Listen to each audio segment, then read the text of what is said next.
people. If they wrote a book, not that many read it. If they did a video or a movie, not that many watched it. If they gave a talk, not that many attended. The internet has leveled it all out. They now have the same access to our young people that you do, and you better wake up to that. Just one click away. Second, the internet, this data glut has captured the minds of children younger and younger and younger. You say, what do you mean?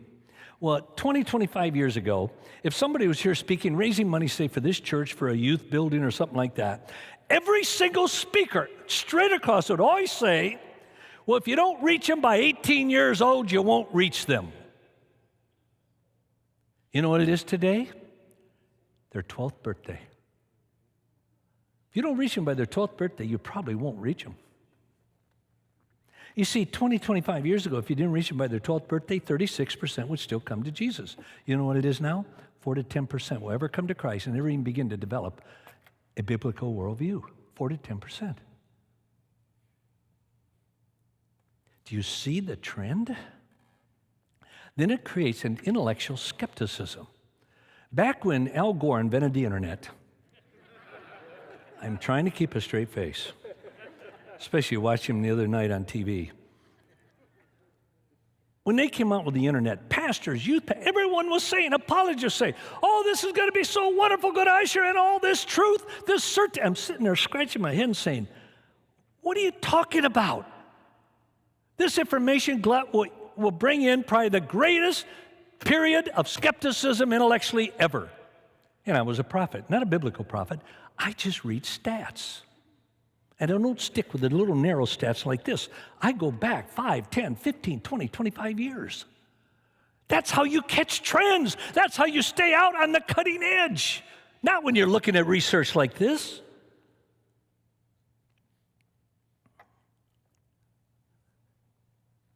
You don't believe me in that? Go to a middle school, high school, university with me. A Christian school or anything. Now, you have to make a dogmatic statement. Like, Jesus Christ is the Son of God. The Bible is the only Word of God, etc. And I'll guarantee you will hear this. Even from believers. Well, how do you know that's true? There's so much out there. Josh, tomorrow they could discover something different. How do you know it's true? How do we break through that? I have an idea at the end of my talk.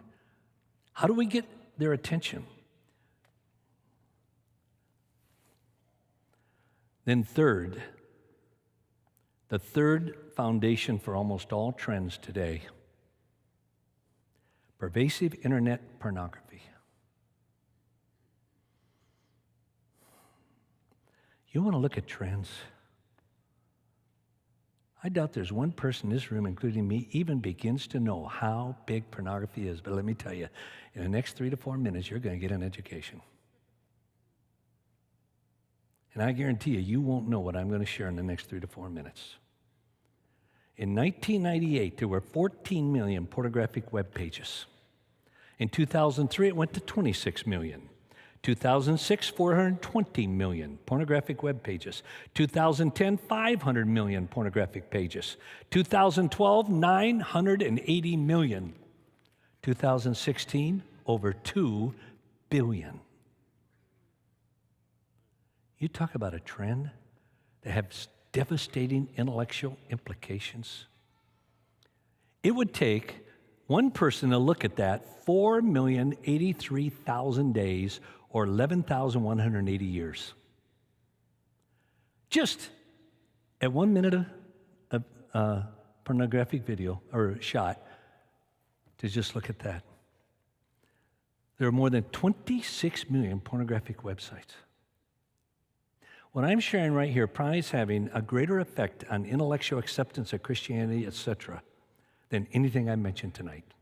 Anything you've heard here already today. One top porn site I don't mention because I just don't want to, it's hard to get these stats without seeing porn. I've learned a way to do it most of the time. One porn site out of 26 million last year had 18.35 individual visits. That's only one of 26 million. Another porn site last year had 78.9 billion videos viewed. Another site every second. Well, let me go back to this. That 78.9 billion is one site produces and distributes 11 videos for every man, woman, and child and baby alive on the face of the earth. That's only one of 26 million sites. Another site in this last year every day had over 100 million visitors every day. Another site every second, 4,000 new pornographic videos were being shown and watched. Every second. And it's only one of 26 million. Another site, well, you take all the porn sites together. Last year, 6.3 trillion pornographic videos. Look, half of you here were watching those. Probably over half of you here. Especially if you call yourself a fundamentalist, you have a 90% greater chance than a secular person watching pornography.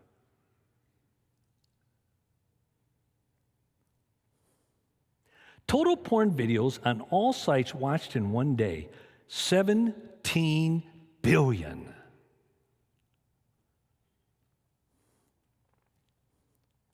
One site of videos distributed, 190 billion every month. 190 billion. That would equal 55,550,000 CDs every month on just one site. Another site transfers 4,000 pages of porn per second. That's every 60 seconds, 240,000. 8.5 by 11 pictures of pornography. One porn site distributes porn equal to 58,000 years of music played continuously each year. Another site is one of the larger ones, this one is. And I calculated out, in the last 30 days, it distributed of what you call raw data, pornographic data, 29 petabytes in 30 days. Do you know how much that is? This is one site. In the last 30 days, distributed pornography, if printed out, it would fill 540 million four-drawer file cabinets. Folks, do you get that? Don't sit there and tell me your children, your grandchildren won't see it. Get your head out of the sand. Your precious little grandchild, your precious little daughter, little son will see pornography, period. I don't care how much you pray for them. I don't care how much you teach them the Word of God. I don't care if you isolate them, homeschool them, charter school. I don't care if you have all family devotions 8 hours a day. Your child will see pornography, period. It's that huge. It's like saying to a child, I never want you to listen to music again. You can't do it in culture. Same thing with porn. Another site, oh, this is incredible. One porn site printed on 8.5 by 11 paper each day, 1.3 petabytes would fill the entire Empire State Building. In the last 30 days, they distributed enough pornography to fill 30 Empire State Buildings, or 365 in the last year. 1 month of photos produced of pornography would be 1.392 million miles long, and it would wrap around the earth 58 times. You think your child would not see pornography? Wake up.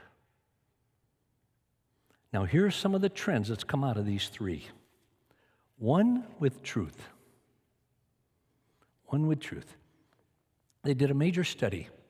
Why are young people flocking away from their church, their faith?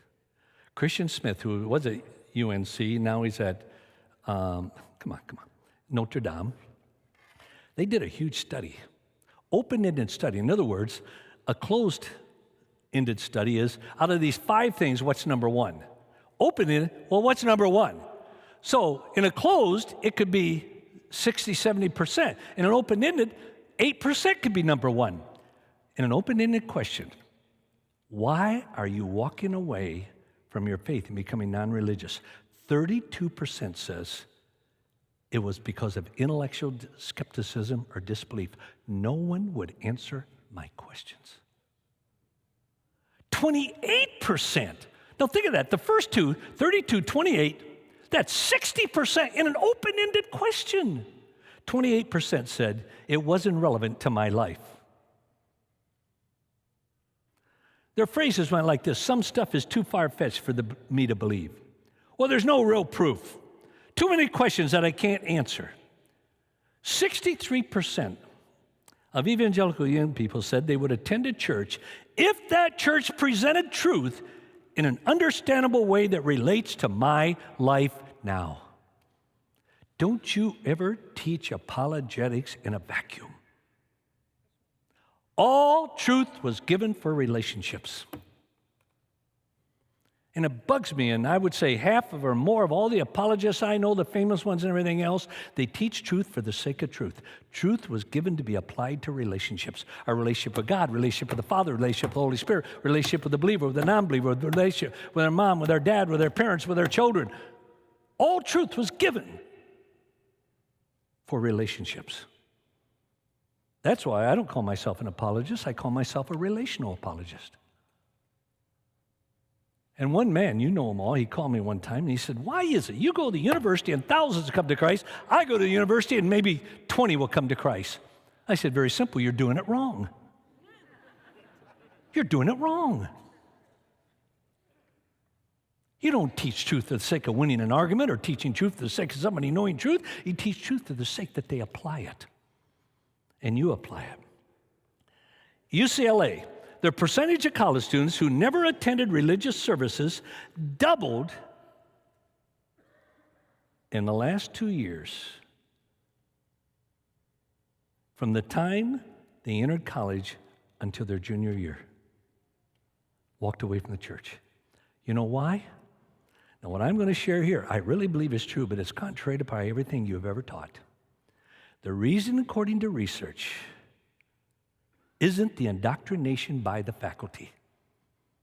The research study UCLA does every year, they've done it for 50 years. I got on my cell phone the 50 years results of their research. Same questions, everything. You can see trends. You know what they said it was? Number one reason for walking away in the university? Not the professor, but the influence of fellow students. Peer pressure. If we do not raise up Christian students to not just know what they believe, but why in the world they believe it, then we ought to take our shingle down because they won't last. And everybody talks about the professors, and they should be talked about. But what research shows is the greatest problem are secular students. They're more equipped, and there's more of them. As it says, the liberal peer groups are far more common than conservative groups, UCLA study. Approximately 70% of American youth drop out of church between the ages of 18 to 22, Rayner research. At the May 2009 Pew Forum on Religion and Public Life, top political scientists reported young Americans are dropping out of religion at an alarming rate of 5 to 6 times the historic rate. For every one person who joins a Catholic Church today, there are 6 leaving.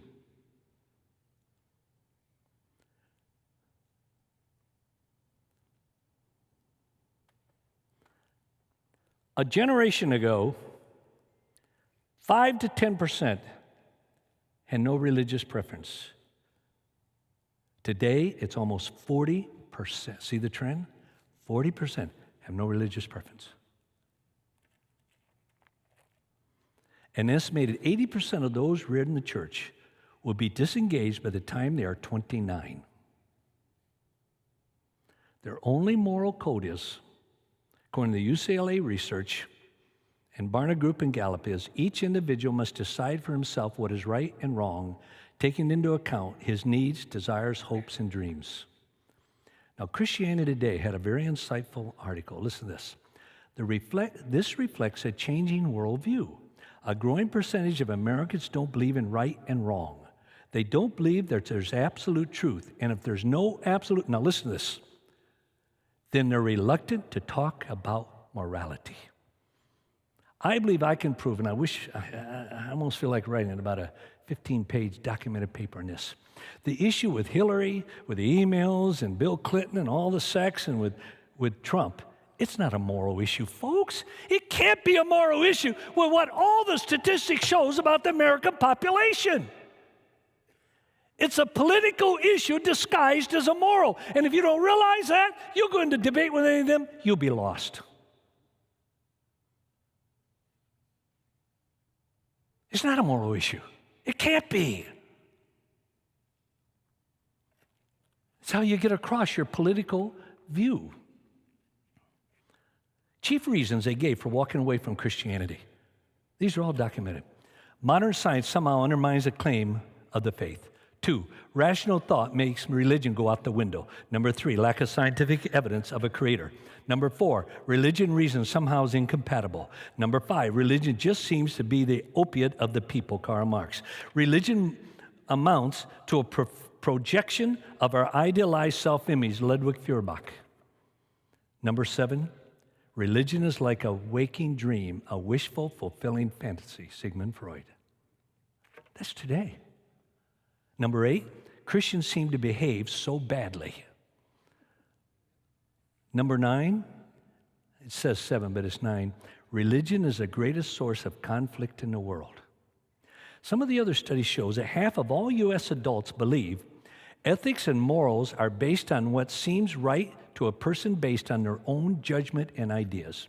90% believe people shouldn't criticize someone else's life choices. 80% say people can believe whatever they want as long as those beliefs don't affect society. 90% say, or 91%, the best way to find yourself is by looking within yourself. 86% say to be fulfilled in life, you should pursue the things that you desire most. 88%, each person has to decide his or her own sexual boundaries. It just came out today in Germany. Gladstone Institute. Headlines, put it up there. We don't have it.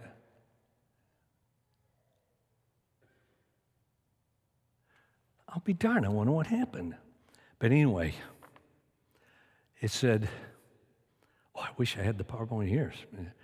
It said, Christianity has been rattled in Germany. Rattling. In other words, it's lost all influence, everything. And they said within 20 years, it'll be obsolete, just by the current trends and stats.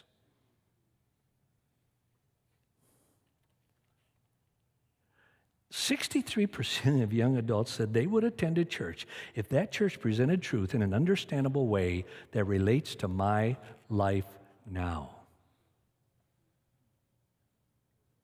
I commissioned a number of months ago the largest study ever commissioned of pornography in the church, $285,000.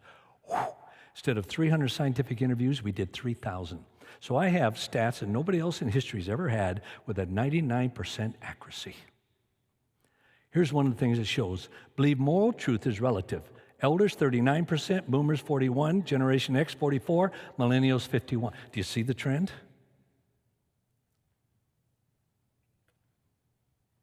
Look at porn. Christian men, this is sad. Look at the trend. Who actively seek porn. Now, we did active Christians. That's when we refer to a Christian means an active Christian. And second, that actively pursue porn, actively seek out porn. In other words, they can say, well, yeah, I was looking at just flash by. No, that doesn't count. These stats are in people, active Christians who actively seek out porn. 36 to 60-year-olds, 17%. 25 to 39 years old, 65%. 13 to 24, 81%. I tell pastors in your church, your most evangelical church, when you get preached, look out over the audience. 81% of everyone, 34 years and younger, 81% pursue actively pornography. Of women, 18 to 24, 56% of active Christian women seek out regularly porn on the internet.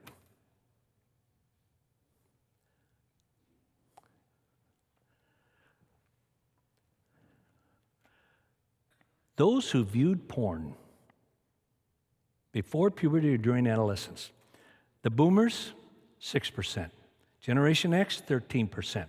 Generation Z, 27%. Millennials, 92%.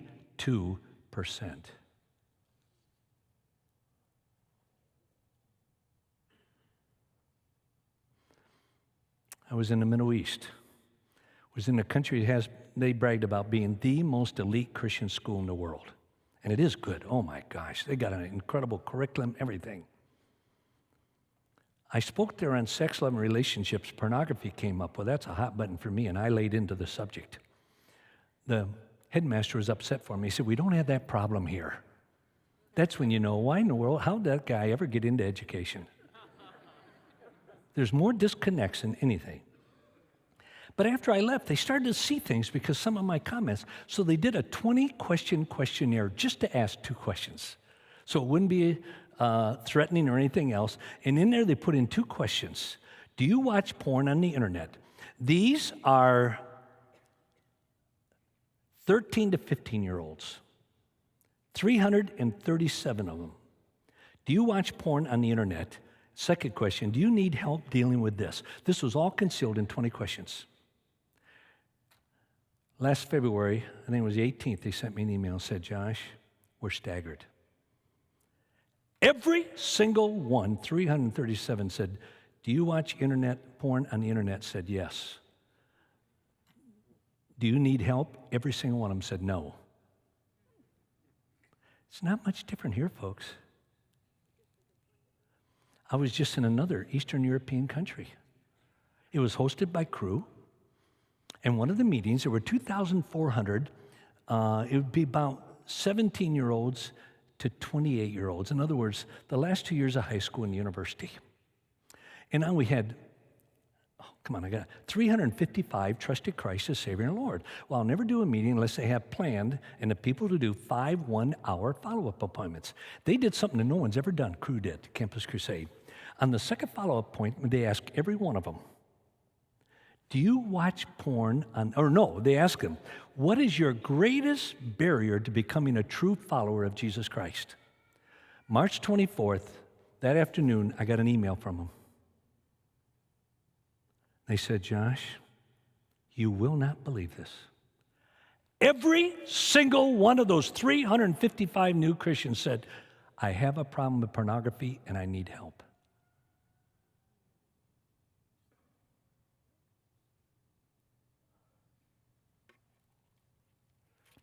I was at what I would consider the greatest evangelical, Bible-centered, Mas o menos fundamental Christian school in America. My son-in-law graduated from there. I did their big thing for supporters and alumni of all about 5,000. And you're supposed to speak on, every speaker spoke on what is the greatest hindrance to the gospel and encumbrance. And I said, everybody's going to have to speak in the same one. You don't even have to pray about that. It's pornography. Get smart. It's pornography. It's not atheism. It's not skepticism. It's not evolution, anything. It's pornography. So I spoke on it, but in this school, you just didn't speak on that.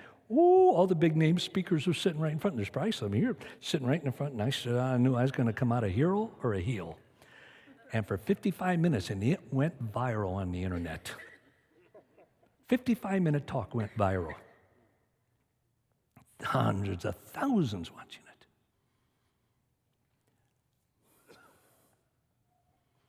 I was at breakfast. Here was a man talking to these students coming. I said, what are you? He said, I'm a recruiter for our church, a big evangelical church, 10 minutes from my home in California. And I said, what are you doing? He said, I'm interviewing for a youth pastor job. I said, tell you what, do you ask them about pornography? And just like most people, well, of course not. That's when you know they're totally disconnected. Whether it's a pastor, a seminary professor, whatever, they're disconnected. They'd probably be more effective selling used cars. And I mean that. When you don't know what's going on in culture, folks, why teach? Because you're usually irrelevant. And I said, why don't you ask this question? Just as you're getting going, be very casual, not threatening in any way, just like you're totally accepting, and say, do you watch pornography on the internet?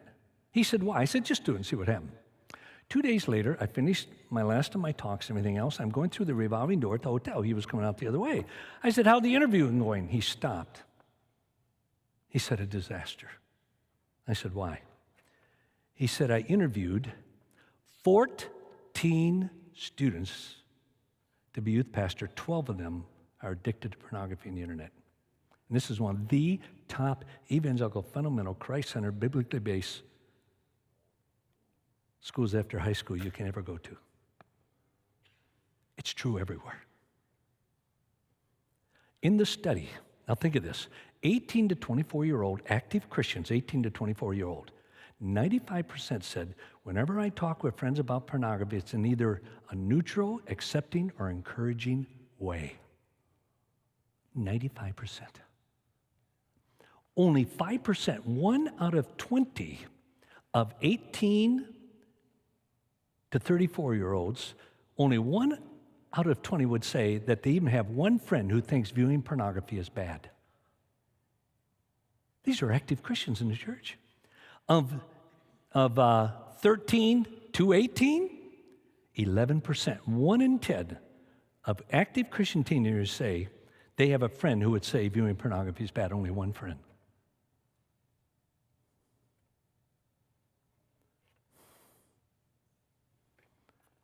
Look at this.